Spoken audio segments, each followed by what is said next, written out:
He's a businessman, investor, and is involved in over 400 companies. He takes on big companies, breaks the rules, and likes to go after world records. He's worth an estimated $4.9 billion. He's Richard Branson. And here are his top 10 rules for success.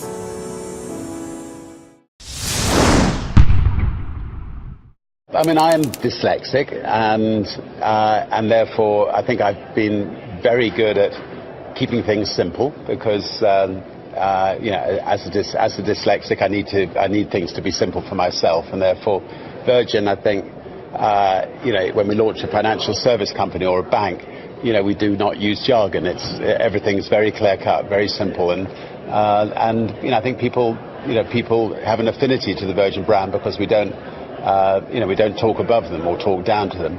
I mean, I think a lot of people do not have the courage to try to start a business. And all I would say, I mean, I've written a book called Screw It, Just Do It. And it basically is trying to say to people, just give it a try. Actually, sometimes a very, very small amount of money is all that's needed to start a company. I mean, my mother found a bracelet on the street and she handed it into the police station. And after 3 months, the police let us sell it. And the couple of $100 was really critical at a critical time in the development of our business. So all I say, just give it a go, and good luck on that one. I think the most important thing about running a company is to remember all the time what a company is. A company is simply a group of people, and as a leader of people, you have to be a great listener, you have to be a great motivator, you have to be very good at praising and looking for the best in people.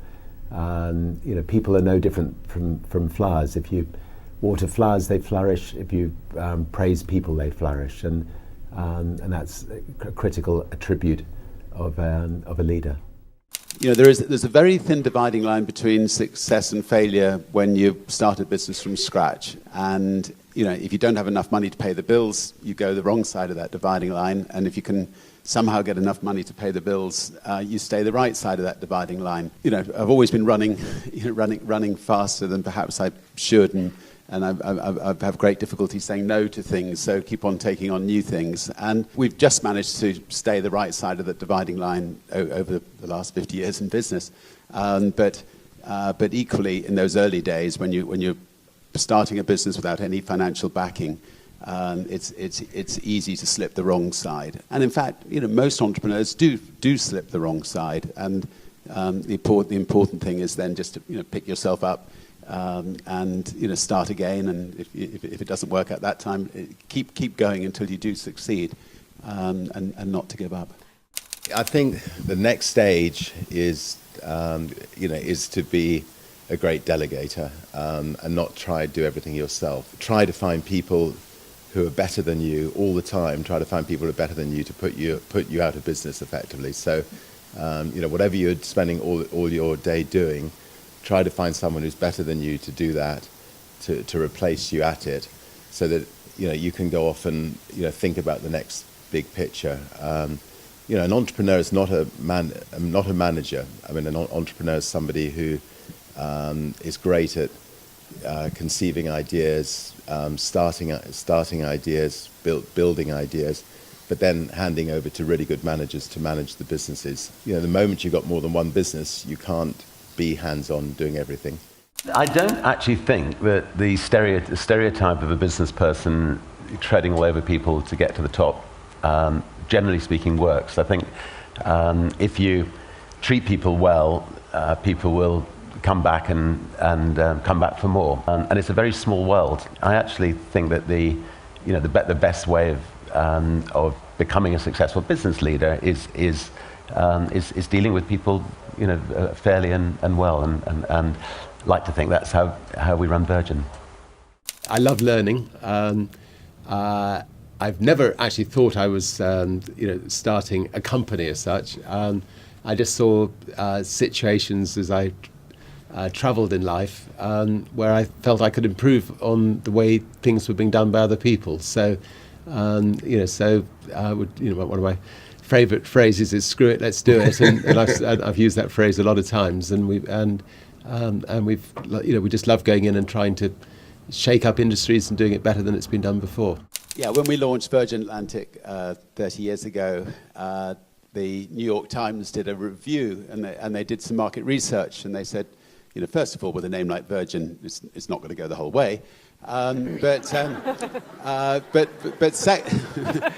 secondly, that they did market research which said only 7% of people would fly on an airline called Virgin, and we put our hands up and said 7% would be just fine. So so we carried on with it. But there were a lot of skeptics out there, and there always will be lots of skeptics when you want to start something new. Everybody will tell you why it's a bad idea, why you shouldn't do it, why you'll lose everything you've got, and in the end you just got to get out and try to prove them wrong. But good luck. I think the word business, it becomes a business, but what you're doing is you're painting a picture. You're trying to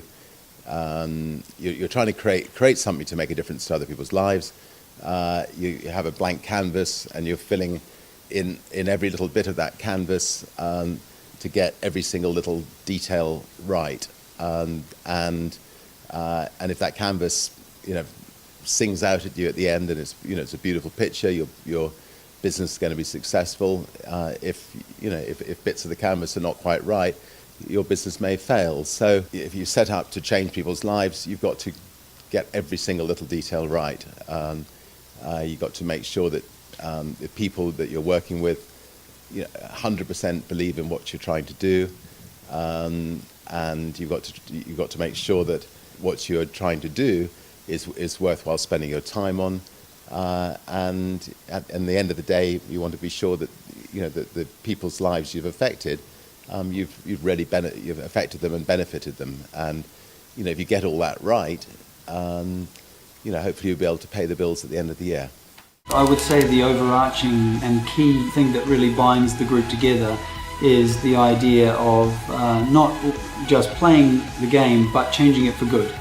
I think Richard embodies the principles better than anyone I've ever worked with and anybody that I know, because he's very focused on business, on starting new businesses, on making sure that he's got the right people in the businesses, but also on doing things differently and really changing the game. And I think that it's the combination of those that sets him apart as the great entrepreneur of his generation.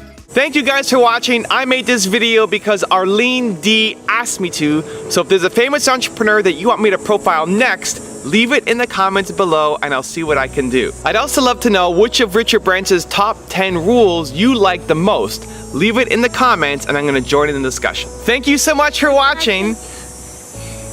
Continue to believe. And we'll see you soon.